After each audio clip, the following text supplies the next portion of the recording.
जिस व्यक्ति के भीतर प्रेम का भाव होता है, करुणा होती है, जिसके हृदय में श्रद्धा का फूल खिलता है, वह व्यक्ति सहज भाव से सेवा करता है।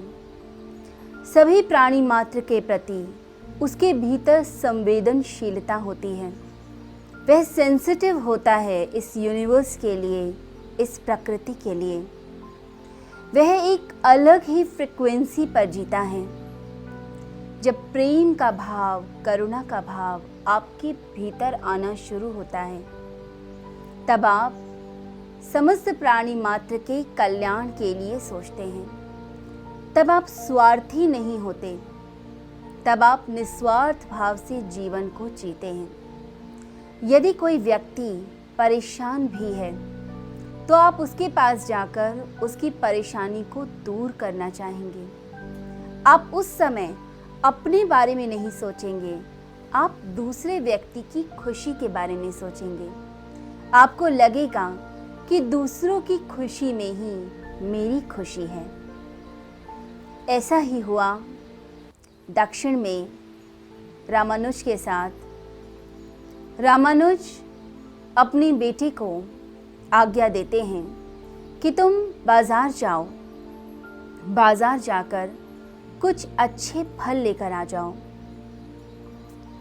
उनका बेटा मार्केट में जाकर फ्रूट्स लेने के लिए गया। पूरा दिन उसका बीत गया, परंतु उसे अच्छे फल नहीं मिले। आखिरी में जब वह एक दुकान पर पहुंचा तो वहां जाकर जैसे ही फल लेने गया, तभी उसके सामने एक व्यक्ति आ गया।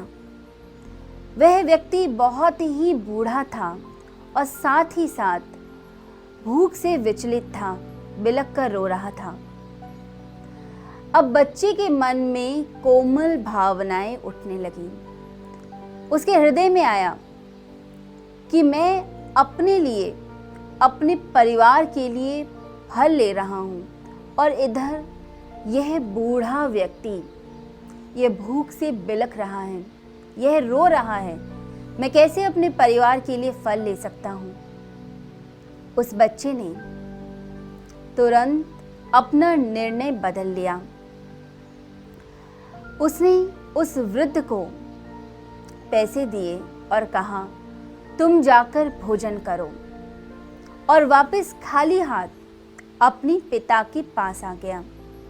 जब पिता ने पूछा कि तुमने क्या किया, पूरा दिन बिता दिया और फल भी लेकर नहीं आए, तब वह बच्चा बोला कि पिताजी, मेरे सम्मुख एक भूखा व्यक्ति आया, मैं उसका रुदन नहीं देख पाया, उसका रोना नहीं देख पाया। मेरी आंखों में आंसू आ गए। मुझे लगा फल तो हम किसी और दिन भी खा लेंगे, परंतु इसकी भूख अभी मिटनी चाहिए, वरना यह मर जाएगा। मेरे अंदर भावनाएं उठी। मुझे ऐसा लगा कि मैं फल नहीं खरीद सकता, तो मैंने वह पैसे आपसे बिना आज्ञा मांगे उस वृद्ध को दे दिए। उसके बाद जो मेरे भीतर शांति आई, जो भीतर संतोष आया, वह अतुलनीय था। ऐसा संतोष, ऐसा प्रेम, ऐसी संतुष्टि मेरी जिंदगी में पहले कभी नहीं आई। उसके पिता देखकर अचंभित हो गए और कहने लगे, पुत्र, तुम एक दिन एक महान संत बनोगे, क्योंकि तुम्हारे भीतर बचपन से ही इतनी कोमल भावनाएं हैं। तुम इतने संवेदनशील हो, दूसरे की भावनाओं को समझने लग गए हो। दूसरे के रुदन को देखकर तुम्हारे हृदय में पीड़ा होती है। तुम सच्ची सेवा कर पाओगे। और कहा जाता है कि बाद में वही बच्चा बड़ा होकर दक्षिण का एक प्रसिद्ध संत बना, संत रंगदास। तो जब ऐसी भावनाएं व्यक्ति के भीतर आती हैं, जब वह संवेदनशील होता है, प्रकृति के प्रति एक सहज सम्मान की भावना, एक सहज करुणा आने लगती है। जब हृदय में हिलोरे उठते हैं, भाव उठते हैं, जब दूसरे की पीड़ा अपनी पीड़ा लगती है, तो समझिए कि आप प्रभु के प्रिय हो रहे हैं।